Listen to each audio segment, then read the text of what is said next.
You could have left Amazon to do anything, right? But what inspired you to become a coach for professionals looking to transition into entrepreneurship? But that sort of job has only got a certain shelf life before it naturally shifts into business as usual.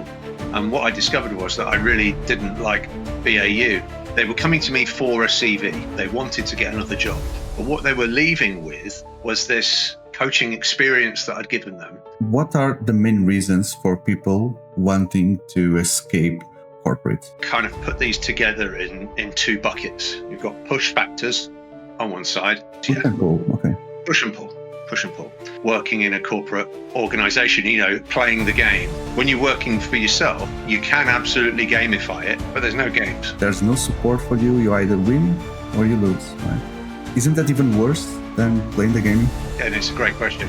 I guess what it comes down is to, for me, the lesser of two evils. You may be driven to make the change because they are working like long hours for corporations. So they think that if I work for myself, I manage my own time, I'll be autonomous. And then they realize they move from 9 to 5 to work 24/7. Going and working for yourself isn't going to resolve that. You have to do the work on the boundaries. What is the biggest mindset shift that someone needs to make when moving from an employee to become an entrepreneur? I don't know if it's the biggest, but it's the one that comes to mind. Really progressive mindset shift. Is that confidence, resilience, or a bit of both? It's definitely both. It's curious that you didn't mention family, friends. Is it because this topic of willingness to leave your corporate world, is it still considered a bit taboo? I think it depends on who your friends are, right? My wife said that to me. But not every partner is gonna do that, because they'll have their own insecurities, their own worries, and that may likely be about money or lifestyle or, whatever it happens to be. When do you think it's the right time for you to leave your corporate job? But there'll always be something else. Is that big project that I'm working on. There's no perfect time. During that conversation, you may help them walk through a door into a room. And within that room, there may be suddenly 10 doors that they didn't ever know existed. No one can ignore the fact there's some failure for you to wanting to get back to corporate life, right? Well, yeah. Well, it might not be failure. It might be a recognition that the life isn't for them. Storytelling is essential if you're doing the shift back. It totally is. And it's a really interesting point that you bring up, because if you had to leave one piece of advice to give someone that is feeling stuck on their own corporate job, think hard, but not too much. Hello, Phil. Welcome to the show. Hey, how are you doing? Thank you very much for accepting the challenge to be part of the show today here with us. So I love your background and the poster that you have. And I've seen your mug, so I hope that you were also able to show the mug through the conversation. Oh, there it is. There it is, the mug. That is the mug. Okay. For everyone that don't know you yet and see that branding that you're showing. So Phil, you have a profile that I've never seen so far in my life or career, which is you were working at Amazon, which is like a dream company for many people. And then around 2020, you decided to leave Amazon to start helping people positioning themselves properly in the job market, which means not only helping them to rewrite their CV in proper ways, etc., but also in a complete different way to help them to live their corporate life and follow their dreams, which could be entrepreneurial dreams, building their own businesses. And you also have a book, right? The book that we see there, Escape Corporate Wankery, which is about these topics. Is this a good summary? Yeah, absolutely. Yeah. I absolutely was at Amazon for the best part of 3 years. Well, my hand was forced a little bit, to be fair, because I wasn't very well. And I talk about this a lot. I had a bit of a mental health crisis, some serious burnout and stress. Okay. And I was off for some months and then left sort of officially at the beginning of January 2020. And I'm wondering what I was going to do next. I hit on this idea of using sort of 20 years of recruiting expertise and writing and interviewing to help people with their own careers. Mm-hmm. Okay. And work with them kind of one-on-one. It kind of coming out of that kind of organization that had grown from around 400,000 people, in itself quite big, right, globally, to about 750,000 by the time I'd left.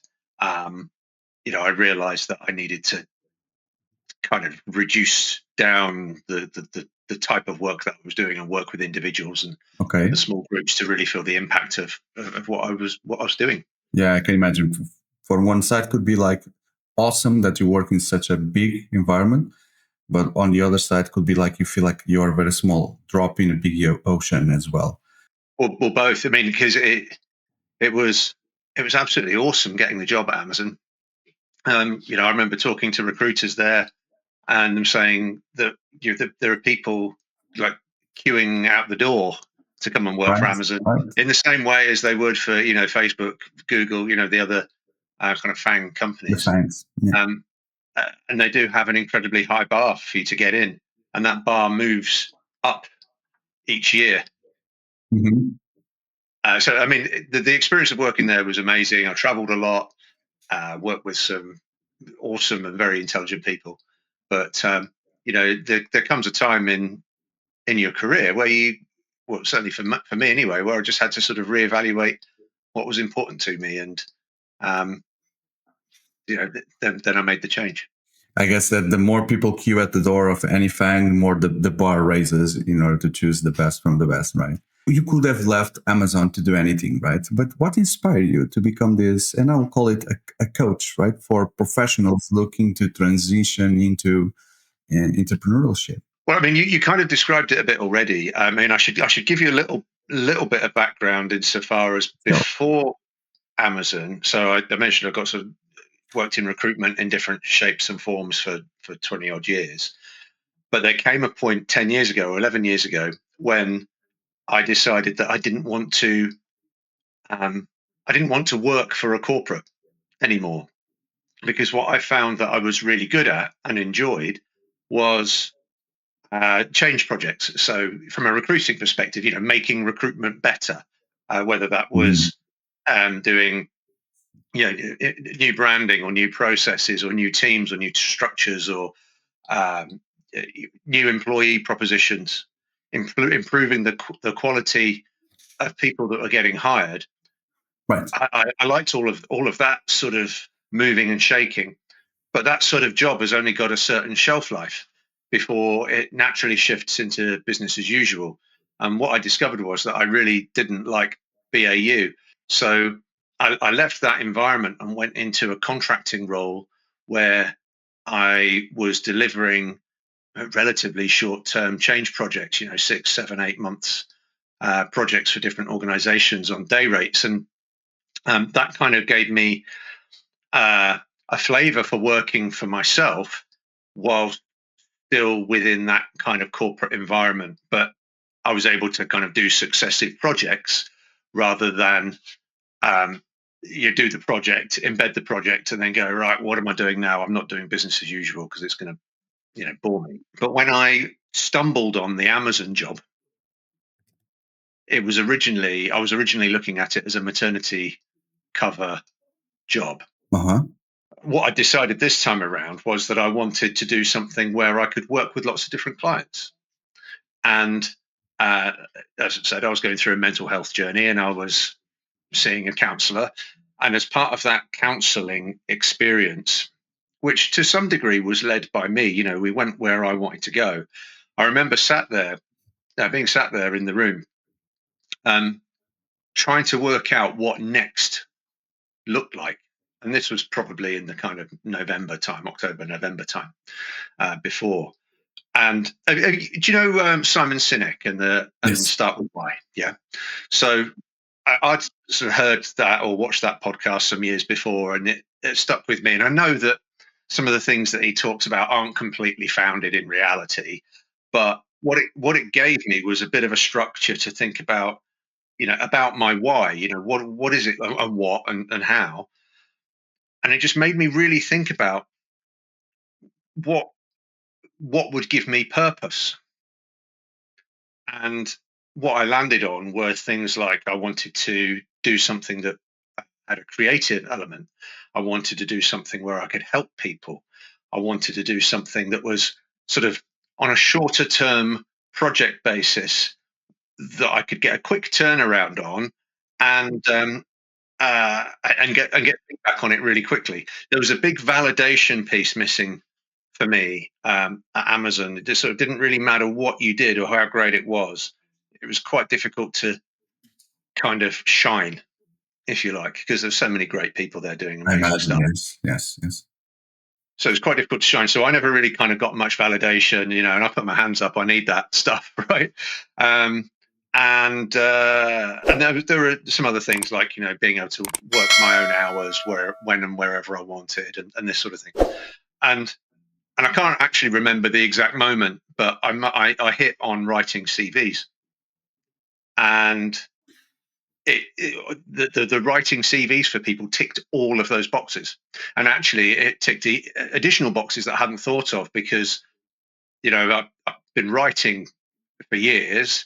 I did a lot of very structured writing at Amazon, and of course I've seen thousands and thousands of CVs and interviewed hundreds of people. So it kind of was an obvious choice at that point, and that's actually where it started. And I had no kind of expectation, I suppose, as to where that was going. I didn't say to myself, I'm going to set up a careers coaching business. Let it flow. Yeah, I just started one client at a time and let it grow and let it kind of form. And over time, it really evolved to something that's quite different today, but it evolved nonetheless from that point. What was the trigger for you to understand that there was a potential area to explore, which was right next to rewriting CVs, but helping people to move from their corporate world and follow their dreams? What was exactly the trigger? I suppose, well, to sort of to paint a bit more of a picture of that evolution to get to that point, I went from writing CVs to helping people with their LinkedIn profiles to providing interview coaching. Right. And a couple of years in, after doing a lot of this work, I realized that actually realized it earlier than this, but actually the people that were coming to me, they were coming to me for a CV. They wanted to get another job, but what they were leaving with, even before I'd done the CV for them, was this coaching experience that I'd given them, where I'd helped them tease out their expertise, what they enjoyed about their work, what they didn't enjoy, and actually giving them confidence to go for jobs that they perhaps hadn't had the confidence to go for. But it's still being employed, right? It's still going after jobs in companies, right? Exactly at that point. But that led me down this road into coaching, and I started building a coaching practice. Okay. And the people that I was talking to and introducing my coaching practice to were people that had been former clients. People that had bought my CV services or that I coached through interview support. And what I noticed was there was a bit of a theme amongst those people that they were often looking for a different route. Yes, I've been talking to them about their next step from an employed career perspective, but there were a handful of people that were showing interest in going it alone. You felt that? Yeah, and I felt it, and I thought, well, there's perhaps something here. And I kind of kept perhaps a bit of a lid on it until I was working with my own coach, and he was helping me build the coaching business. But on top of that, he said to me, what's the one other thing that you want to do while we're working together? What's the one other thing you want to accomplish? And I said, I want to do, I want to do loads of video. I want to write a book. I want to expand my blog. I want to do a podcast, all this stuff. And he said, no. What's the one thing? And I said, well, I want to write a book. I'll write a book. And the book I'd got in mind was kind of an anthology of all of my blogs. So I'd written dozens and dozens of blogs all about job search. And I was going to pull them all together and turn them into a series of 2 or 3 books. But when I actually started doing that, I found it was a lot harder than I anticipated. And I just sort of started writing something instead. And what came out was this book. It just sort of started to flow out of me.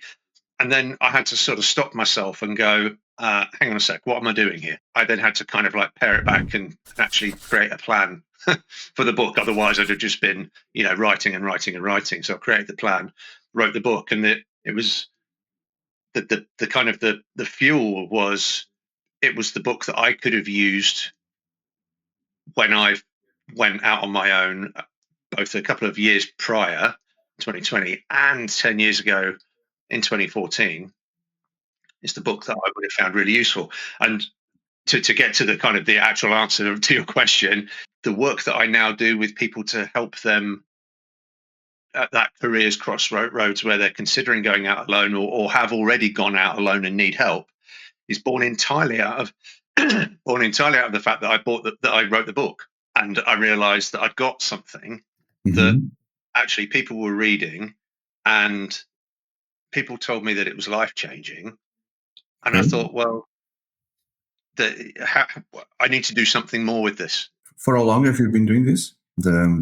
Specifically the entrepreneurship coaching? Intentionally for probably about a year. What are the main reasons for people wanting to escape corporate wankery? I kind of put these together in two buckets. You've got push factors on one side. Push factors? Push factors, yeah. Push and pull, okay. Push and pull. And everyone will feel these in different quantities. And if you imagine them almost like a seesaw, right? For me, the original desire to leave to go and work for myself was a push factor. I was fed up with working, to be frank, some of the people that I was working with, some of the repetitive scenarios. I'd had my team taken away from me. So I was doing kind of all the work rather than just the strategy work. And I wanted to be, so that was the push element, but then there was this pull towards doing kind of projects that I could get my teeth into and finish and then move on. So there were two kind of sets of circumstances there. For others, what I'm finding, a lot of people that I work with have actually been made redundant from a senior level role, and they're taking that opportunity with the cash that they've got behind them from redundancy to reevaluate what they do next. Quite often they can be scarred by that redundancy experience, and I've had somebody say to me who's on my program, one of the reasons for doing the program is they never want to go back to corporate. Right. So they want to absolutely go all in on working for themselves. And what that brings, so these are some of the pull factors. It could be that it gives them more flexibility on how and when they work. Some of the things that I was facing, how and when they work, being able to be creative, not having a boss, doing the kind of work that lights you up. And on the push side, there's this kind of freedom from. I talk about freedom from and freedom to. Freedom from those one-to-ones, or aligning with other important people in the business, or trying to influence people that you don't particularly like, or just all the bullshit really that can come with working in a corporate organization, playing the game. When you're working for yourself, you can absolutely gamify it, but there's no games. I turn up as me. Can I contest a little bit some of the things you said? Because I think it's interesting trying to be the voice of some of the people that could be hearing this. Regarding the playing the game, I absolutely agree with you. Because I've seen in my career that some of the people that leave corporations, they are the ones that don't want to play the game anymore, right? And the ones that endure is the ones that like to play the game. I would say they cope with. Some will enjoy it, but others will kind of cope with it. They'll manage it until they don't have enough resources, mental resources to endure coping, right? But then I'm just imagining someone that is playing the game, is not enjoying, and is feeling like maybe I need to quit and start my own thing, and then meets you. But then would that person realize later on that when you are working for yourself, it's either win or losing the game? There's no support for you. You either win or you lose, right? Isn't that even worse than playing the game? And it's a great question. I guess what it comes down is to, for me, the lesser of two evils. Okay. So I've made the decision, my clients made the decision, and they know that it's hard work. And they know that, like I do, I can't just get up off my chair, wander down to marketing and get some support from marketing, or go and wander down and talk to somebody else.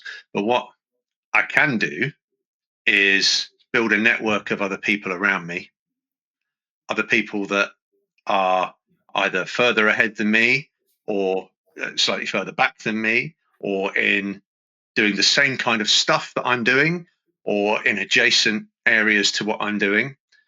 And then kind of further out than that, other specialists.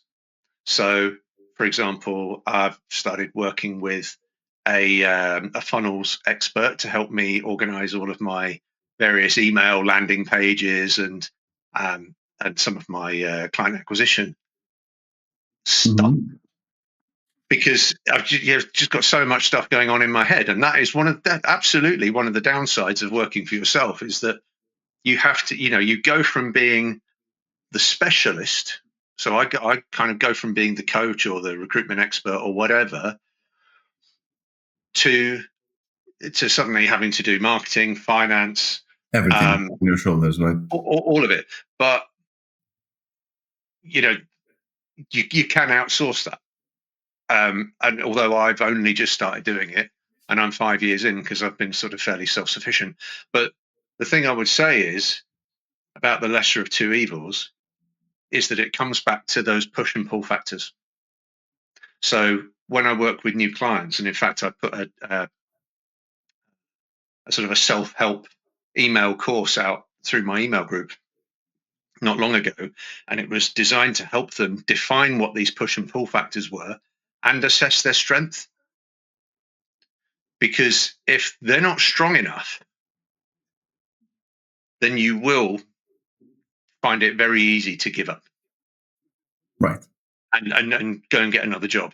Because there are times when it gets tough, and you can have I've had some amazing months, and frankly, I've had some really shitty months. Right. And people need to realize that up front before making the change, right? Yeah, absolutely.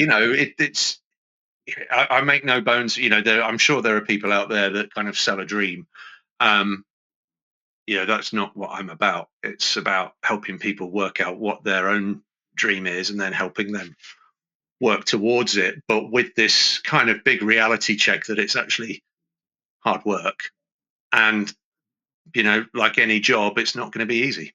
Another thing that you said is that people may be driven to make the change because they are working like 9 to 7, 9 to 6, 9 to 7, long hours for corporations. So they think that if I work for myself, I manage my own time, I'll be autonomous.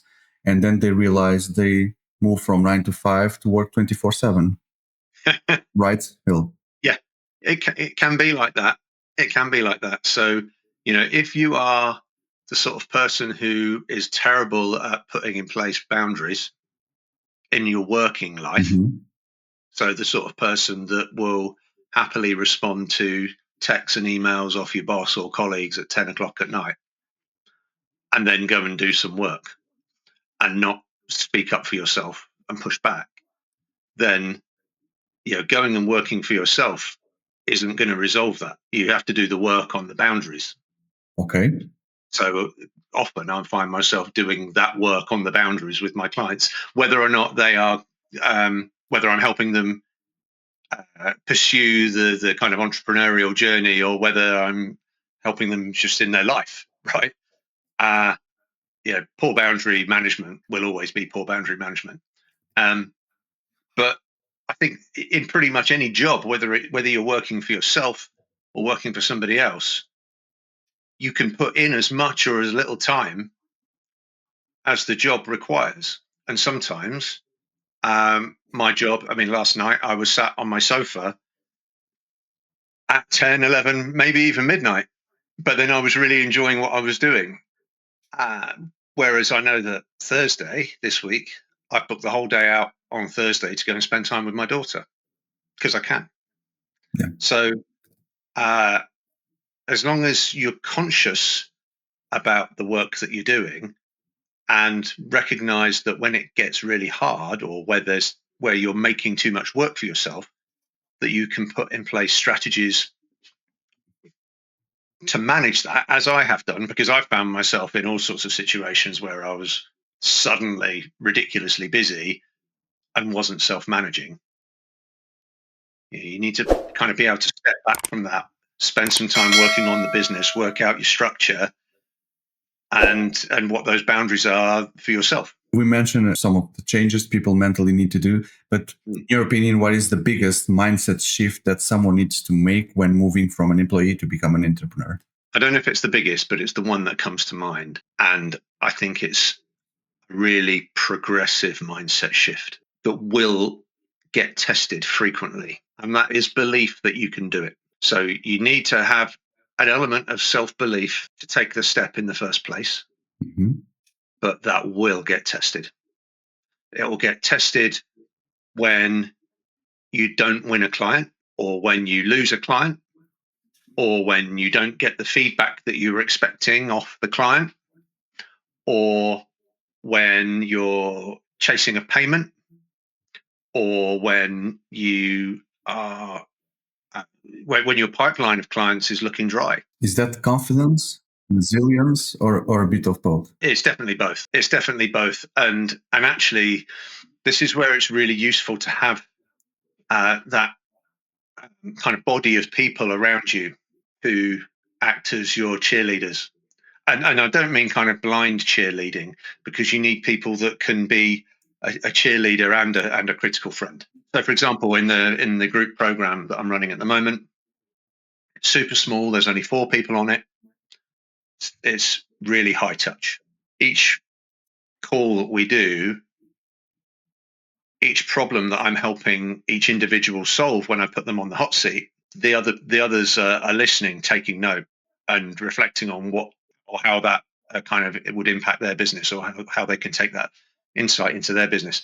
But then they're also finding themselves providing guidance and support to the person on the hot seat. Mm-hmm. It's always a lot, we coach and teach the things that we most need help with ourselves.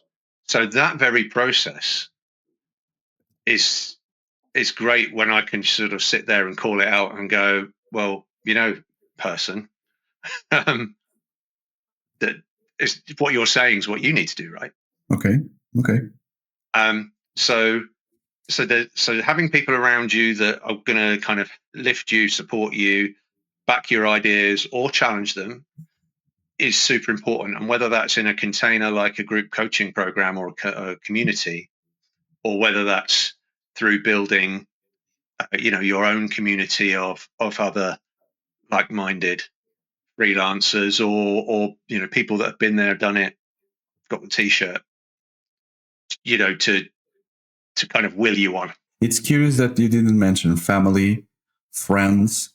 Is it because this topic of willingness to leave your corporate world, is it still considered a bit taboo between family and friends, or people are afraid to speak out about that? I think it depends on who your friends are. The reason why having an independent coach to help you through something like this is really useful is that there's no bias. Okay. Right? So with your, you go and talk to your partner if you have one, and I mean, my wife was super supportive. In fact, she was the first person. I mentioned it right at the beginning of the book. She was the person. It's here. Why don't you go out on your own? Right?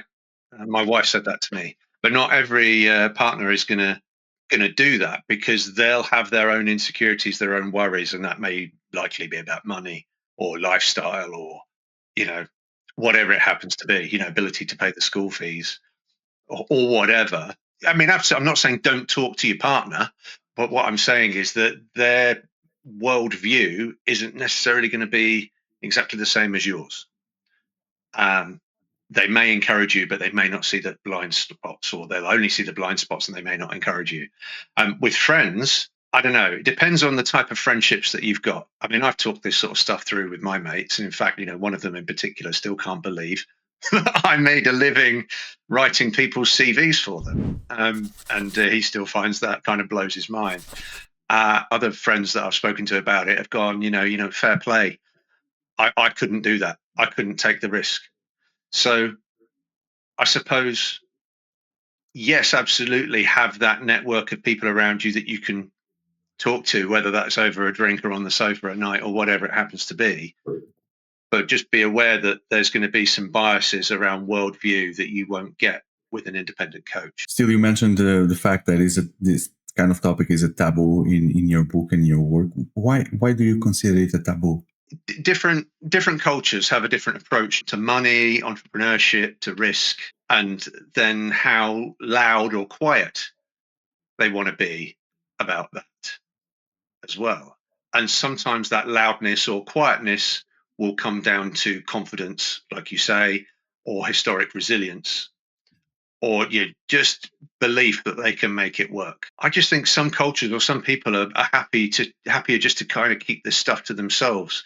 The whole build in private, launch in public sort of mindset.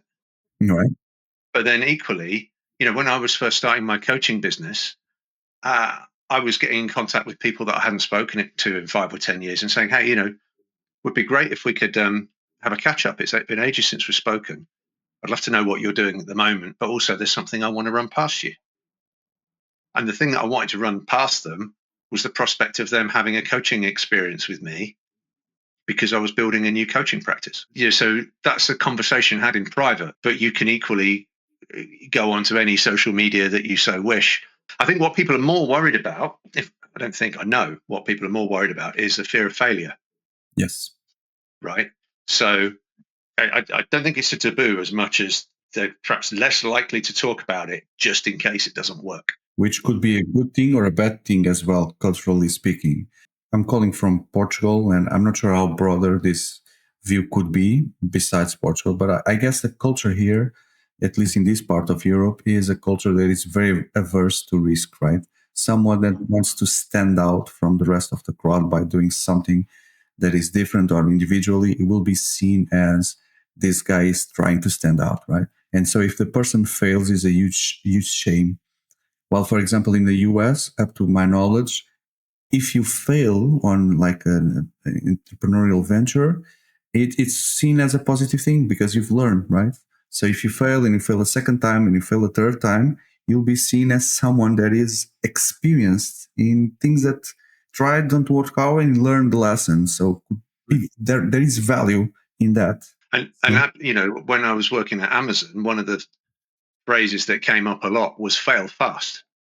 In that kind of whole startup mentality, you don't want to be kind of 4 years down the line sinking, tens, hundreds of, millions of whatever it is. American company, American mindset. Yeah. You kind of want to do it and fail quickly so that you can learn from it. The clients that I work with, or people who are setting up, let's say knowledge-based businesses, right? So consultants, interims, coaches, that sort of thing, as opposed to starting a software startup, right?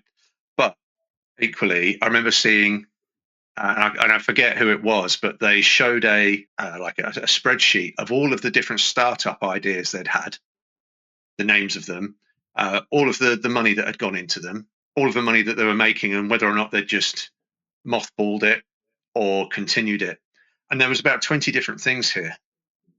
And, some of them had actually paid back and made money. Mm-hmm. And some of them had gone really well, to the point where they were getting more funding and leading to an exit, whereas others just went by the wayside. That's entrepreneurship, right? That's kind of having multiple ideas, running at them, getting buy-in for them, getting funding, pushing at them, and some will work and some will won't, and it becomes a numbers game. And to the quality of the idea and the quality of the gap in the market for it. But when you're doing something kind of like what I'm doing, or like my clients are doing, what they're typically doing is taking their learned expertise from the world of work from the last 20 years or 30 years and going, right, I can do this for myself. I can use this skill and expertise in a different way. And then they can pivot effectively their audience or the way that they're delivering that, just as I have. And there's no sort of software or funding and all the rest of it to go with it. People that are listening to this episode, they may be in different stages of their decision process about leaving or not their own job to pursue something. When do you think it's the right time for you to leave your corporate job? If there is a right time. So is there like a checklist of things that you want to make sure that people have ensured before they jump out? The simple answer is there's no right time.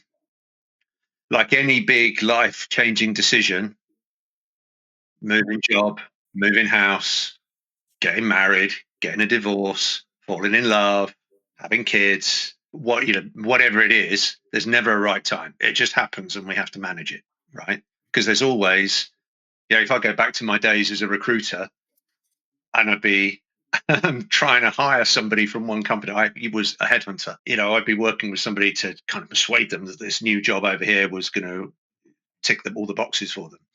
And then they say, well, do you know what? It sounds great, but I've got these stock options coming up in 4 months and I'm going to be able to pay off the house. Right. Okay. So, but there'll always be something else, is that big project that I'm working on that I really want to get finished and So there's no perfect time. Yeah. It's like when you're waiting for the new iPhone, it's always the next iPhone that you're going to buy. Yeah. There's always something else. And, in your life, if you imagine all the stuff that's happening in your life as being trains on different tracks, they're all kind of going at different speeds. Then one will slow down and another one will speed up. And, there'll be stations along the way that the different ones want to stop at. But, they don't all stop at the same place and go, right, now's the time for us to go out on our own. Right? It just doesn't work like that. However, probably the biggest, how I mentioned earlier that people who often want to do this are people who have taken a redundancy or maybe a settlement agreement where they've been paid off to leave. There's a reason why that is usually a good time, because their job has ended. They don't quite know what they're going to do next. They've got some cash, so they've got a runway, perhaps maybe 3 months, 6 months, even a year. I don't know, plus whatever savings they might have. Right. Their life is, what I was going to say was put on hold. It's not put on hold. It's kind of all the trains are suddenly going, they're all braking a bit. Well, everything slows down and they're starting to go, right, okay, well, what does this mean? I'm going to that piece of building work that I want to do on the house, I'm just going to slow that down a second. That new car that I was thinking of buying, I'm just going to slow that down a second. This big holiday that we were going to book, let's just slow that down a second too. So everything kind of naturally slows down, and they've got the potential of having this 3, 6, 9, 12 months worth of extra cash that they perhaps weren't anticipating. And they're thrown into a bit of a, what do I do now? So that is a good time. Sounds like the perfect time, right? Because your corporate life just suddenly ends. And then you either pursue another one or you make the shift. It is a great time to do it because everything naturally slows down. And if anything, when I'm working with people, I kind of encourage them to make use of that slowing down. One of my clients just recently, he got paid off an enormous amount of money and had enough savings actually to run him through 2 years of living expenses. But I think quite often people get into a panic if they've been used to being tapped on the shoulder for a new job or kind of always being employed. And maybe this is the taboo, right? When they don't have a job, it's like, what am I going to, all my friends are saying, have you got a new job yet?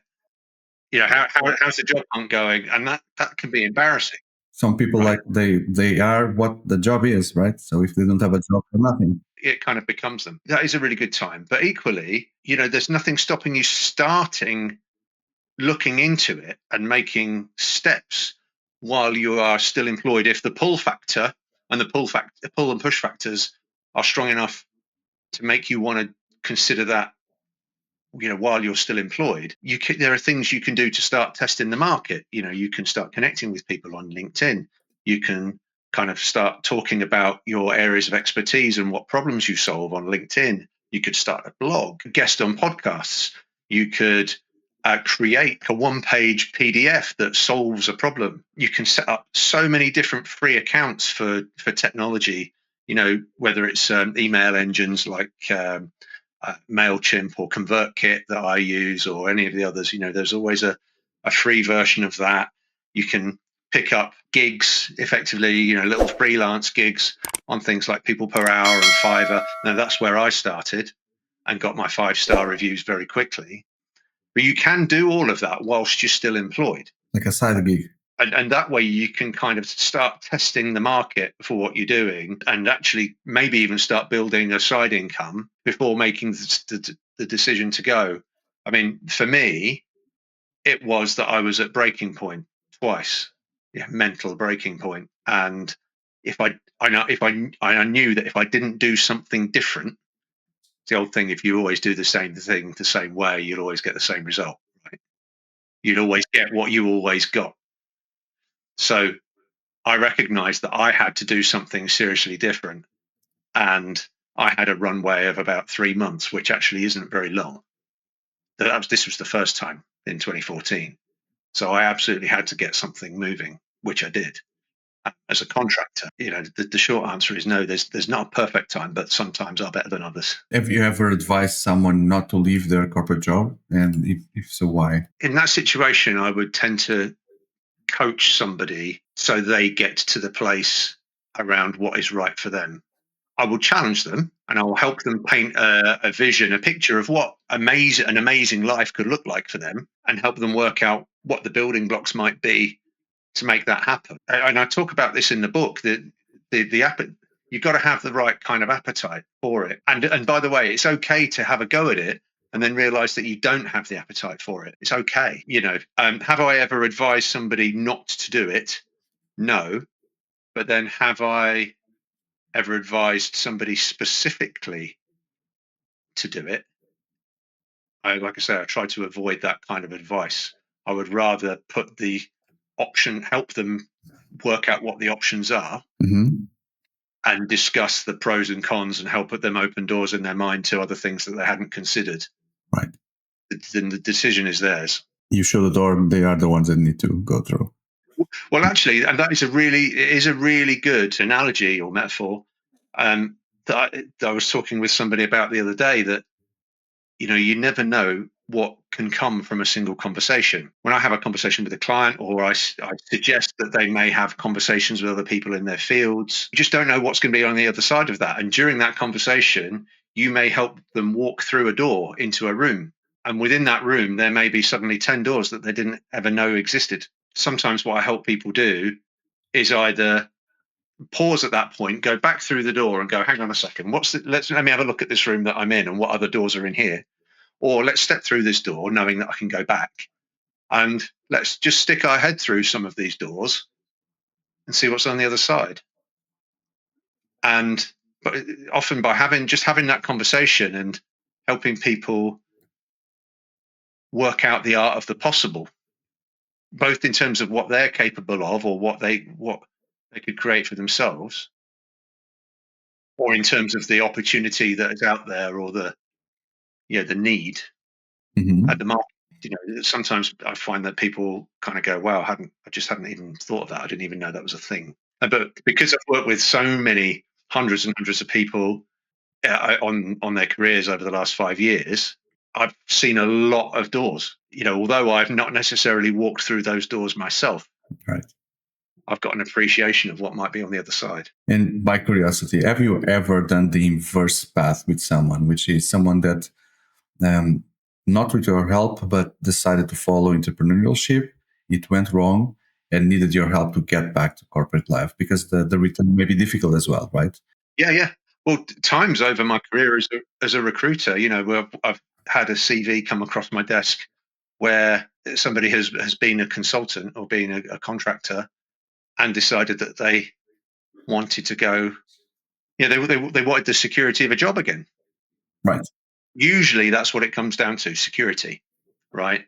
And the kind of not having to chase for financial security. So it's usually the financial security. So yeah, I've absolutely worked with people to do that, and help them look at their CV and go, right, well, how can we present what it is that you've done in a way that will appeal to an employer in much the same way as somebody that I might help. And I should say, CVs are now just a very small part of what I do, but I absolutely still do them. Is because it's a tool, right? It's a tool as part of the bigger scene of a career's crossroads. It's one of the tools that has to be right, and kind of helping them go, right, well, what are the different things that you've done over the years in employed work?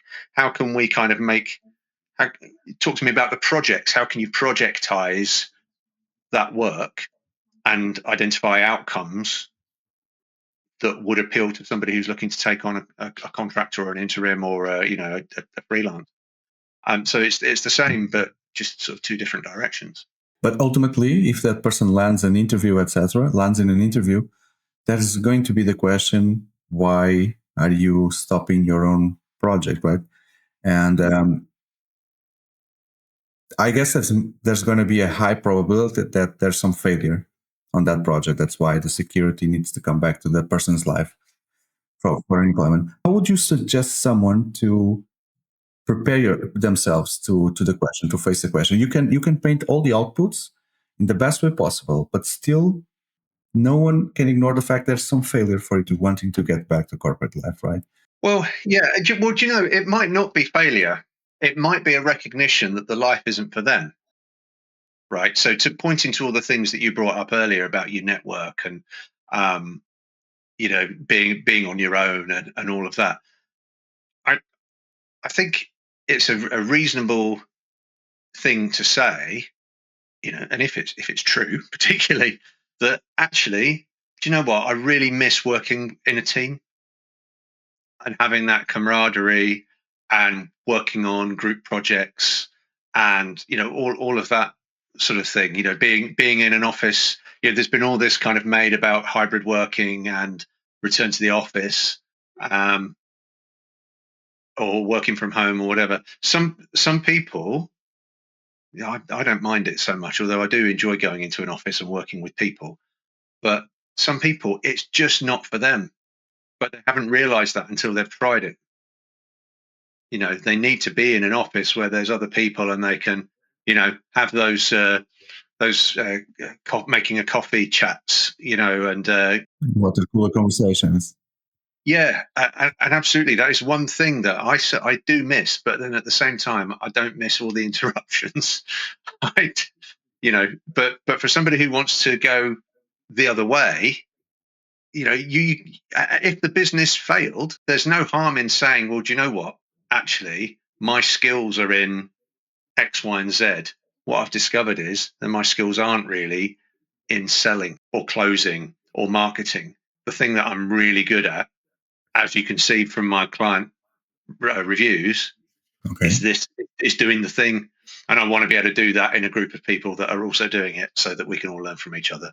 There's always a way for you to tell the story in a certain way, right? Storytelling is essential if you're doing the shift back. It totally is. And, it's a really interesting point that you bring up because, going back to my days as a recruiter, when I'd sit, and I didn't have the language for it because I didn't know, I hadn't been on this side right at the time. But I remember putting CVs in front of internal clients, or indeed, so that was when I worked in HR teams, or external clients when I was working as a consultant. They ask these kind of things, right? They have their own bio. Like this guy that you put in front of me, or this candidate you put in front of me. It looks like they've had a failed consulting business. Yeah, they've stopped that. So and there was this automatic kind of cloak of failure that they would put on it. But knowing what I know now, if I was in that recruiter position, I'd actually just be posing some different questions, which would be, well, not necessarily. Have you considered that actually that just the way of working doesn't work for them anymore? or that they're really missing the camaraderie of having a team around them, or they realize that they really miss the leadership aspect of managing people and mentoring. So actually working with somebody like me at that kind of crossroads in your career can be really valuable to help you actually work out what that narrative is, and then own it and be able to kind of confidently speak it as your truth. That needs to be changed. It's not just to create a story, it's to be convincing when verbalizing the story to an interviewer, right? Well, yeah, being convincing, but at the same time, it's having a truth to it, and the truth is always going to be more convincing. Yes, it needs to sound genuine, right? Like not something. And so someone once told me that a CV is like a painting. When a painter paints a painting, he just paints in a way that he wants you on the first look to redirect your eyes to certain things. So that's why some objects are more attractive than others, because that's where the painter wants you to put your eyes first. And CVs are like paintings. You need to create them in a way that the recruiter eyes will land exactly first time where you want, right? So if you want to deviate from failure, deviate from failed entrepreneurship, etc., you build a CV in a way that the eyes will go somewhere else. Yeah, and you control the narrative, but you need to work it out first. Sure, that's where people like you can help, right, Phil? Yeah, absolutely. So when I say it's like I was saying earlier, it was the conversation that people were finding more valuable, even though that wasn't necessarily what they were coming for. One of the skills that I have is being able to listen to somebody's, or ask the questions and listen to somebody's story, and hear them say, well, I'm not whatever it is, or I can't do. And I'll say, hold on a second. If we go all the way back to 20 years ago, and you were doing this, then you went to there, and then you went to there. I can help them forge that narrative, that the golden thread, if you like, that holds all of their career together. And that might be through capability, or it might be through sector, or it may be through technical something or another. And then once they've got that, they can't unsee it. It's like those. You talk about paintings, right? It's a bit like those magic eye pictures, or from the 90s, or those optical illusions. Yeah. So like the one where I can't think who it was by, but it looks like a guy with a moustache and a hat, like one way, and then you turn up the other way, and it's this beautiful young woman. Yeah. That one. And once you see it, you can't unsee it. Phil, we are very close to the end of today's episode, but before we go, I really want to ask you the final thing, which is, if you had to leave one piece of advice to give someone that is feeling stuck on their own corporate job but wants to leave, what would be that one piece of advice? It would be to think hard, but not too much. What I mean by that is consider the pros and cons, consider the push and pull factors, sorry, but don't overthink it, because you can quickly get yourself into a bit of a loop of shall I, shan't I, right?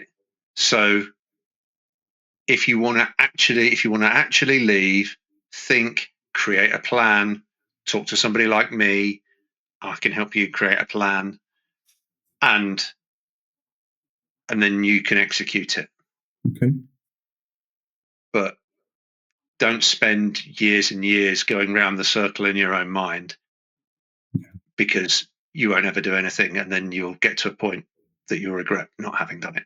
You need to exit your own mindset in order to get to the next step. If you feel it's there and in you, find your cheerleader and find your critical friend to help you through that. Mm-hmm. Okay. Because they may be able to show you what you're really capable of and what your strengths are, and show you what's actually involved and why it might be hard, and help you work out the balance of the level of risk that you're prepared to take. Thanks, Phil. And everyone that is interested in deep diving this topic, there's in the video description links to reach out to Phil, as well as for his book in Amazon. So feel free to connect if that's the case. Before we go, Phil, I always ask everyone that comes into the show for a recommendation of a guest, a next person that could be interesting to have as a guest. So I would like to ask you as well, who do you think would be a next interesting guest? Well, there are so many people that I can think of, but I think one that would be very interesting to you would be a chap he works in Amazon. He creates some of the most amazing corporate kind of learning experiences, conferences, and learning experiences. And I think he would be great for you. His name is Alesh. Challenge accepted. Phil, thank you very much. And I hope one day we can meet in person and further discuss these ideas. Thank you so much for having me on. I've really enjoyed it. Thank you. Enjoy your day. Goodbye.